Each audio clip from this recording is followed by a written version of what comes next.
नहमदुहु व नुसल्ली व नुसल्लिमु अला रसूलिहिल करीम अम्मा बाद फ़अऊज़ु बिल्लाहि मिनश शैतानिर रजीम बिस्मिल्लाहिर रहमानिर रहीम।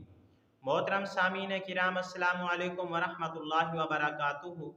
मैं उम्मीद करता हूँ आप हजरात खैरियत से होंगे। मेरी दुआ है कि अल्लाह ताला आपको खुश रखे, अल्लाह ताला आपकी तमाम जायज़ हाजात को पूरा फरमाए, अल्लाह ताला आपको दुख दर्द तकलीफ़ों से महफूज फरमाए। आमीन सुम्मा आमीन। आज हम बात करेंगे ख्वाब के अंदर सूरत फातिहा की तिलावत करने के हवाले से, यानी सूरत फातिहा अलहम्द शरीफ पढ़ने के हवाले से। तो सूरत फातिहा जो है ये बहुत ही बरकत वाली, बहुत ही शान वाली सूरत मुबारक है और इस सूरत को उम्मुल कुरान का लक़ब भी दिया गया है और इस सूरत को सबा मिनल मसानी भी कहते हैं।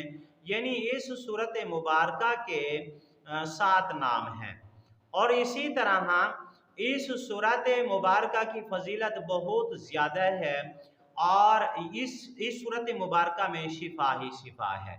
अगर किसी आदमी ने अगर कोई आदमी किसी तकलीफ़ के अंदर मुब्तला है तो उलमा लिखते हैं, सूफिया किराम फरमाते हैं, बुज़ुर्गान दीन फरमाती हैं कि सूरत फातिहा को अव्वल आखिर 3-3 मरतबा दरूद शरीफ पढ़कर 7 मरतबा दरमियान में सूरत फातिहा पढ़कर पानी के ऊपर फूंक मार के मरीज़ को पिलाया जाए तो मरीज़ शिफा याब होगा।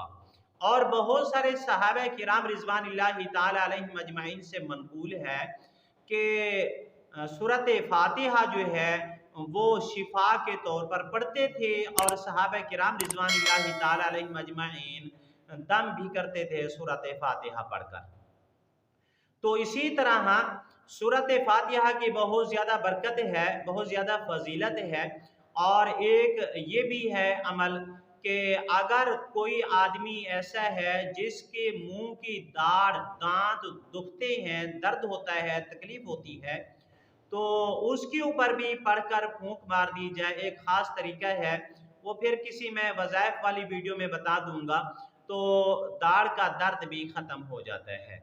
अगर किसी आदमी ने ख्वाब के अंदर देखा कि उसने सूरत फातिहा की तिलावत की है या सूरत फातिहा पढ़ रहा है, यानी अलहम्द शरीफ पढ़ रहा है, तो हज़रत अल्लामा इब्न सीरीन रहमतुल्लाह अलैह फरमाते हैं ये बहुत अच्छा ख्वाब है। इसकी 2 ताबीरें हैं।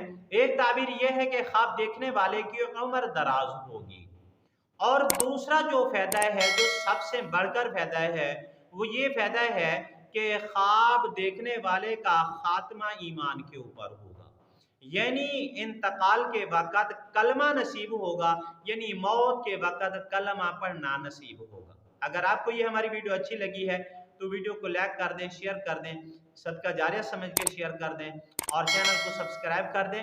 और अगर आप भी हमसे कोई ख्वाब की ताबीर पूछना चाहें या कोई मसला पूछना चाहें या इस्तिखारा करवाना चाहें या बच्चों को ऑनलाइन कुरान मजीद पढ़ाना चाहें तो हमारा नंबर स्क्रीन के ऊपर मौजूद है, आप हमसे व्हाट्सएप के ऊपर रब्ता कर सकते हैं। व आखिरु दावाना अनिल हम्दुलिल्लाहि रब्बिल आलमीन। अस्सलामु अलैकुम व रहमतुल्लाहि व बरकातुहू।